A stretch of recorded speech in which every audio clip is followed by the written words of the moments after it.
Justice Satish, ये violation places of worship act की बात हुई, पीछे ले जाएंगे, आगे बढ़ेंगे, 1529 में जाएंगे या 2024 में और 2047 तक तो विकसित भारत बनाना है।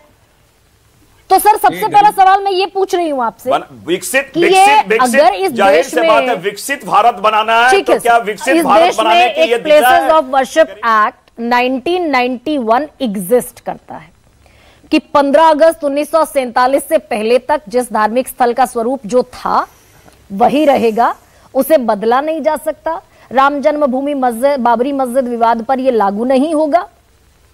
तो क्या ये इसके साथ छेड़छाड़ कि कहीं भी कोई याचिका दाखिल कर दे, कहीं भी सर्वे का आदेश दे दे, क्यों दिया जाएगा सर्वे का आदेश जब places of worship act exist करता है देश में?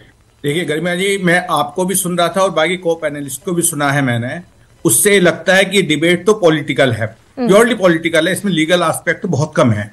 मैं आपको लीगल एस्पेक्ट अगर बहुत खींच खाच कर भी देखेंगे तो इसके अंदर पहले ये है कि सिविल जज जो है आपका अपर डिवीजन, उसने ये ऑर्डर दिया था हर आदमी का अधिकार है कि वो कोर्ट में जाए, सूट फाइल करे, this is civil suit. Interim order उसमें उन्होंने दिया कि भाई सर्वे कर लिया जाए, उसको तो आप रोक नहीं सकते। किसी भी आदमी का, हर आदमी का अधिकार है कि वो कोर्ट के अंदर जाए, कोर्ट ने ऑर्डर दिया। 19 तारीख को ऑर्डर हुआ है पहले सर्वे का, तो 24 तक का जो टाइम था उस बीच में आप वो जा सकते थे, उसी कोर्ट में जा सकते थे कि अपना ऑर्डर वापस ले लें। और वहां डिस्ट्रिक्ट जज भी था जिसके पास अपीलेट पावर है उसके पास जा सकते थे। इसके अलावा हाई कोर्ट जा सकते थे, कहीं भी जा सकते थे। और तो सर मैं ये पूछ रही हूँ कि क्या पहली सीढ़ी ही जो चढ़ी गई इस मामले में वो गैर जरूरी और गैर वाजिब है क्या? मेरा सवाल थोड़ा अलग है सर, एक बार फिर से क्लियर कर देती हूँ। Places of worship act exist, Manish ji क्यों ऐसा करते हैं आप, क्यों ऐसा करते हैं? मेरा सवाल अगर नाजायज हो तो बोलिएगा ना। तो जाने दीजिए, एक सेकंड सुनिए सर, वो तो जाने दीजिए लीगल बात। सुन तो लीजिए, जो लोग भाग रहे थे मनीष शुक्ला 1924 के क्या किया गया, अब सुन लीजिए। मनीष जी मैंने आपसे सवाल ही नहीं पूछा अभी।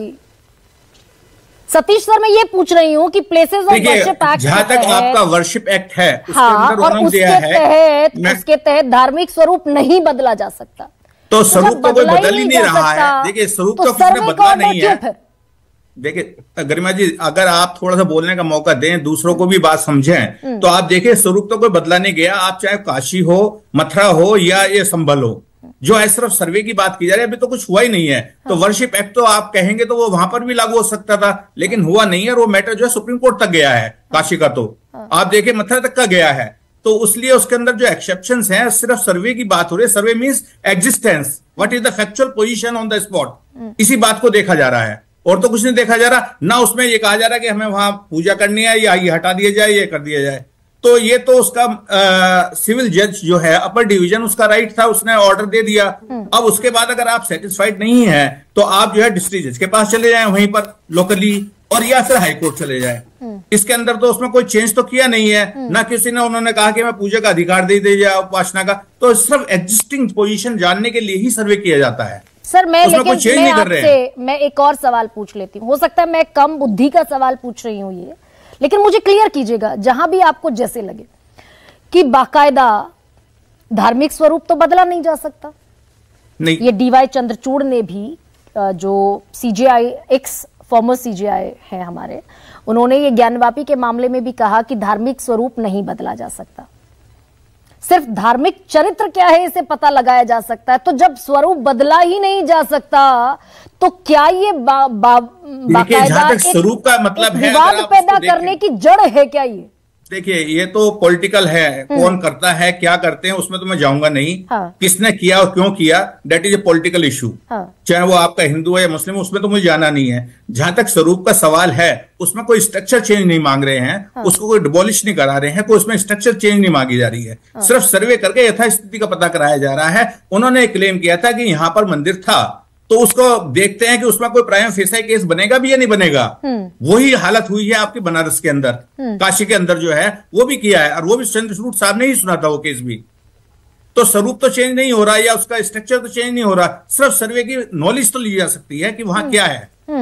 जब हालात ये हो और जब हालात ये हो कि भाई 4 लोग मर जाएं पॉलिटिकल लोग और एडमिनिस्ट्रेशन को पता ही ना हो किसने गोली चलाई, उसके अंदर कुछ नहीं कह सकता कि हालात कौन क्रिएट कर रहे हैं, दोनों पार्टियों में से क्या हो रहा है क्या नहीं, लेकिन लीगली मैं कह सकता हूं कि वहां पर जो है फोर्स का यूज हुआ है, वायलेंस हुई है, और जो है उसके अंदर जो है कॉमन ऑब्जेक्ट था एक दूसरे को रोकने का। ये तीनों एलिमेंट हुए हैं और 191 भारतीय न्याय संहिता के अंदर ये अंदर ऑफेंस बनता है।